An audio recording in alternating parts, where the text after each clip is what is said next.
10,000 சம்பாதிக்கிற ரூல்ஸ் தான் உங்களுக்கு தெரியுது. அந்த 50,000 சம்பாதிக்கிறதுக்கு என்ன தெரியணும் அப்படிங்கிற ரூல்ஸ். எனவே ஒரு சட்ட திட்டங்கள் இருக்குது. ஒரு பணம் வரத்துக்கு, ஒரு உடம்பு நல்லா இருக்கிறதுக்கு, நம்ம தேவைகள் நிறைவேற்றத்துக்குன்னு ஒரு சட்டங்கள் இருக்குது. இந்த இயற்கை தானாக நடக்கிற இயக்கம் உருவாக்கி வச்சிருக்கு.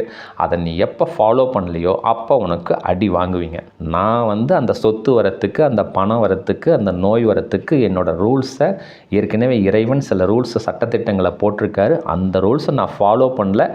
அதனால் எனக்கு பணம் கிடைக்கல, சொத்து கிடைக்கல, நோய் வந்துருச்சு, நான் நினச்ச வீடு கிடைக்கல, நான் கிடைச்ச நபர் கிடைக்கல, நான் நினச்ச வேலை கிடைக்கல, நான் கிடைச்ச தொழில் என்னால் சக்ஸஸ் ஆக முடியல அப்படிங்கிறது தான் உண்மைத்தன்மை. ப்ரேயர் மட்டும் நான் சொல்கிற மாதிரி நீங்கள் செயல்படுத்தினீங்கன்னா இந்த விதி, கர்மா, தலையெழுத்து இதெல்லாம் நீங்கள் சொல்லவே மாட்டீங்க. இறைவனர்களால் நான் சந்தோஷப்படுற மாதிரி என்னோடய பிஸ்னஸில், என்னோடய வேலையில் அற்புதமான பணங்கள் வரக்கூடிய சூழ்நிலையை இந்த தானாக நடக்கிற இயக்கம் அல்லது இந்த பிரபஞ்சம், இந்த இறைத்தன்மை சிறப்பாக கொடுத்துக்கிட்டே இருக்குது. நான் ரொம்ப சந்தோஷமாக செயல்படுத்துகிறேன், இறைவனுக்கு நன்றி அப்படின்னு நீங்கள் அஃபர்மேஷன் பண்ணிங்கன்னா